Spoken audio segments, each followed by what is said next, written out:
Today's power passage. Today's power passage. Today's connecting passage. The Bible in a year.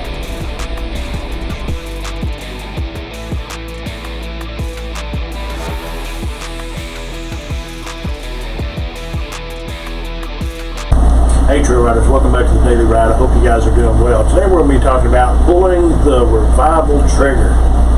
Our passage comes to us today from 1 John 4:4, which says, "You are of God, little children, and have overcome them, because he who is in you is greater than he who is in the world." Our thought for today is that the gospel of Jesus is the power of God to salvation to everyone who believes. Connecting passages for today is Isaiah 53:11 and 1 John 4:4. The scriptures that get us through the Bible in a year is Deuteronomy 31, Psalm 119, 97 through 120, Isaiah 58, and Matthew chapter 6. Here is another testimony of an evangelist from the continent of Africa. Since my earliest attempts as a missionary in Africa, what we are seeing God do today is breathtaking. Following the footsteps of giants, we reap with joy where they have sown in tears. We came to Bukavu. First, visited by missionary C.T. Studd, a still remote in the rainforests of Zaire.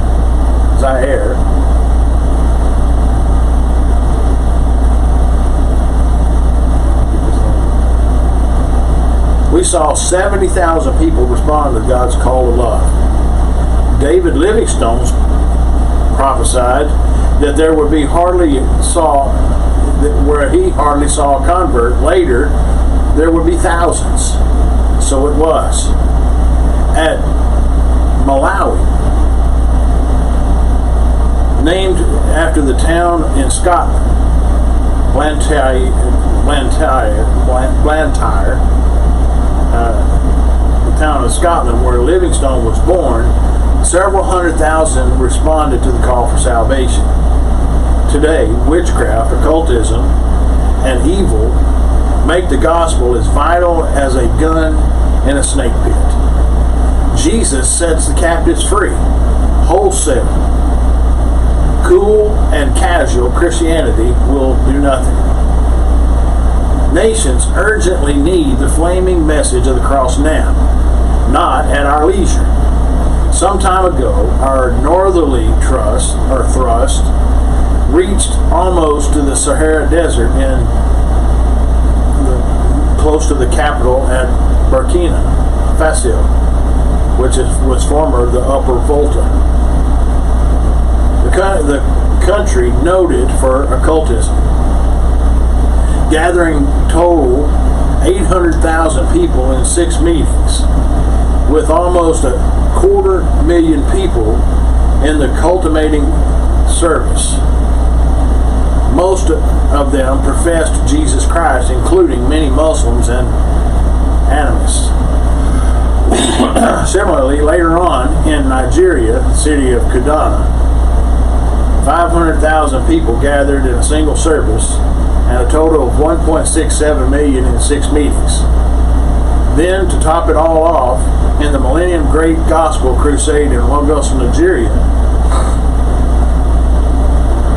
where we preached the gospel to over 6 million precise souls, 3.4 million filled out decision cards, and 1.6 million people gathered on the last day of the 6-day crusade.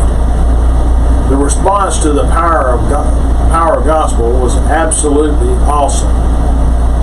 For almost over 20 years, I have a divine promise in my heart that we would see 1 million souls converted in a single meeting. We acquired sound systems to reach crowds bigger perhaps than ever before, addressed by one man face to face. Arrogant presumption.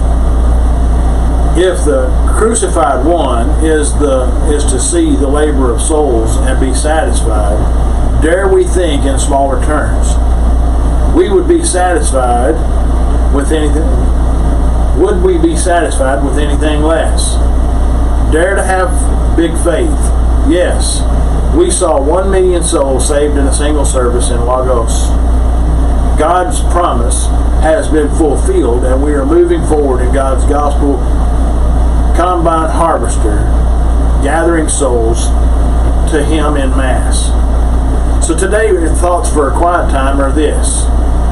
1 Thessalonians 5:6 says, "Let us not sleep, as do others." Spurgeon went on to say this, "There are many ways of promoting Christian wakefulness. Among the rest, let us strongly advise Christians to converse together concerning the ways of the Lord." Christian and hopeful, as they journeyed toward the celestial city, said to themselves, "To prevent drowsiness in this place, let us fall into good discourse." Christians who isolate themselves and walk alone are very liable to get drowsy. Hold Christian company, and you will be kept wakeful by it, and refreshed and encouraged to make quicker progress in the road to heaven. God bless you guys. I hope you'll continually follow us here on the Daily Ride. I'll see you on the next trail ride.